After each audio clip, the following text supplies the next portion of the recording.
Assalamualaikum warahmatullahi wabarakatuh. Perkenalkan, nama saya Novia Sari dengan NPM 2021 Di sini saya akan membuat video untuk memenuhi salah satu tugas mata kuliah saya, yaitu pada bidang mata kuliah Akhlak dan Etika dengan dosen pengampu Bapak As'ad, STHI MPD selaku dosen pengampunya. Di sini saya akan membawakan video mengenai pembinaan akhlak dalam kehidupan.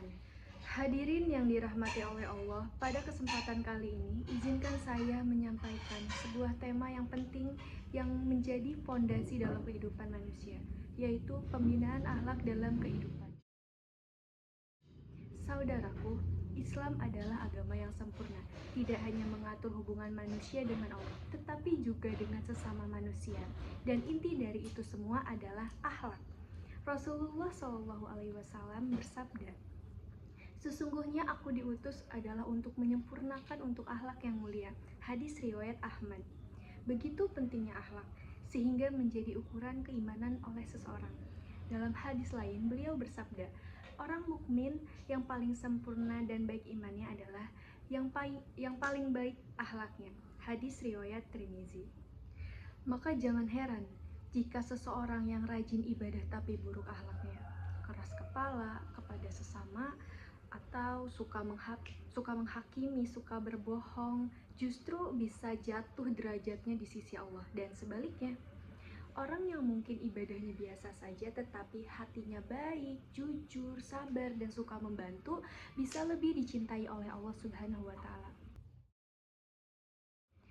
Teman-teman, akhlak pun ternyata dibagi menjadi dua, yaitu ada akhlak terpuji dan akhlak yang tidak terpuji atau tercela. Akhlak yang terpuji itu seperti jujur, sabar, tawadu, pemaaf, seperti itu. Lalu akhlak tercela itu seperti sombong, iri, dengki, dusta, dan suka gibah atau riya dan tamak, itu akhlak yang tercela. Akhlak yang baik mendekatkan kita kepada surga, sedangkan akhlak yang buruk bisa menyeret kita kepada neraka.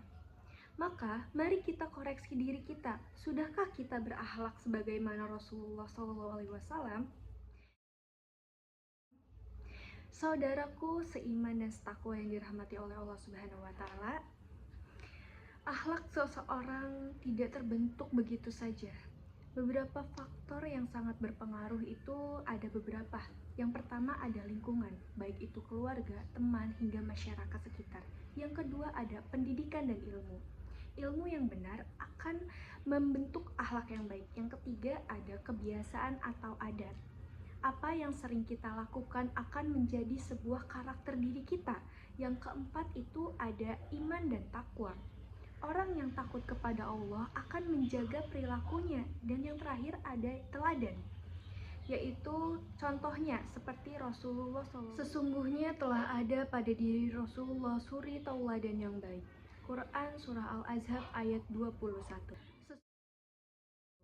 Lalu bagaimana cara kita membina akhlak kita dan para generasi muda? Beberapa metode yang bisa kita lakukan antara lain, yang pertama, pendidikan sejak dini, terutama dari keluarga. Anak meniru loh, bukan hanya mendengar saja. Yang kedua, teladan dari orang tua, guru, dan para pemimpin. Yang ketiga, nasihat yang baik. Lalu yang keempat ada latihan dan pembiasaan. Yang kelima ada evaluasi atau muhasabah diri kita. Seperti itu. Rasulullah SAW bersabda, "Bertakwalah kepada Allah dimanapun kamu berada. Iringilah keburukan dengan kebaikan, niscaya Dia akan menghapusnya. Dan bergaulah dengan manusia dengan akhlak yang baik." Hadis riwayat Tirmizi.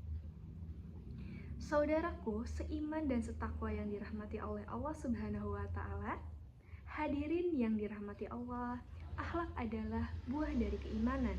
Tidak ada gunanya ilmu yang tinggi, jabatan tinggi atau besar, dan harta yang melimpah jika tidak diiringi dengan akhlak yang mulia. Dan sebaliknya, akhlak yang baik akan membuat seseorang mulia di dunia dan di akhirat. Mari kita jadikan Rasulullah sebagai suri tauladan dalam kehidupan kita. Didiklah anak-anak kita sejak dini. Jaga lisan kita, kendalikan hati, dan perbaiki diri kita setiap harinya.